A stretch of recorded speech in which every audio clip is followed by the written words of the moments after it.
Hello, everybody. Welcome back to Social Studies. I hope you are having a great day. We are going to learn about the last part of the Revolutionary War today.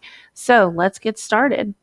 So, thinking about today, what are we going to talk about? We talked about the last battle yesterday, the Battle of Yorktown, and how that ended the Revolutionary War as far as the battles were concerned. But what can we focus on today if the war is over?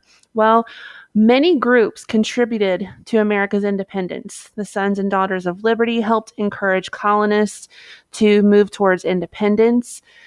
France sent supplies and soldiers to assist the Americans' quest. And within the colonies, women took on new roles as they took over their husbands' businesses while the men were at war. Women also went to war camps with their husbands, acting as nurses, seamstresses, and in some cases, even helped in battle when necessary. So today we're going to focus on another group, a group of brave African Americans who joined the war as soldiers, a group called the Black Regiments. So these groups were called the Black Regiments for a reason. Thousands of African Americans participated in both the British and the Continental Army during the American Revolution.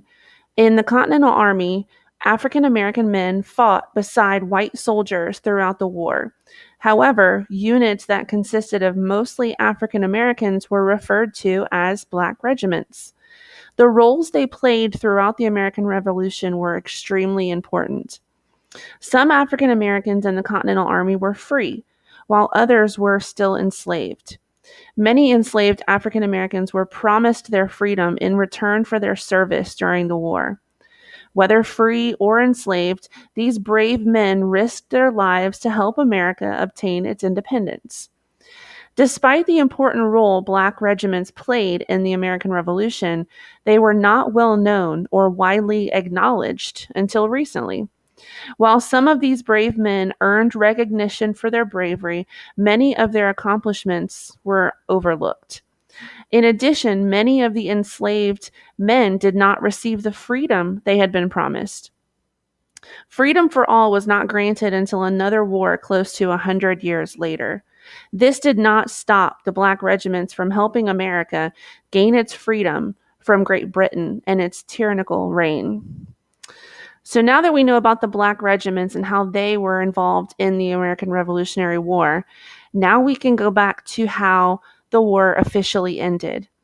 We talked yesterday about how the Battle of Yorktown was helped with the French and Spain and how they helped surround the British and force them to a surrender. But that wasn't the actual end of the war.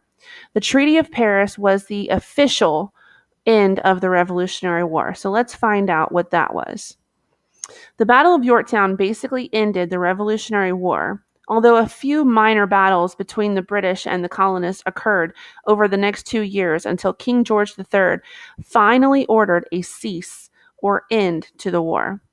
American, French, Spanish, and British representatives met in Paris, France in 1783 to create a peace treaty. Benjamin Franklin, John Adams, and John Jay represented the United States of America. The peace treaty stated that Britain recognized that the 13 colonies were now free and independent states, and that Britain no longer had claim to be the land or government. It also stated the boundaries for the United States that allowed for expansion to the west. Spain had joined America and France in the war, and they received Florida in the treaty. The prisoners of war on both sides were released, and the treaty stated that loyalists would no longer be persecuted and their property would be returned. Finally, the 13 colonies, the United States of America, were free. The war is officially over. So, that's basically it. The Revolutionary War has ended. The 13 colonies are now their own country, that we are eventually going to create the United States of America and eventually begin to move west. So I hope you had a great time learning about how the Revolutionary War officially ended. And I hope you also have a great rest of your day. And don't forget, social studies is the best. Hope you have a great rest of your day, guys. Bye.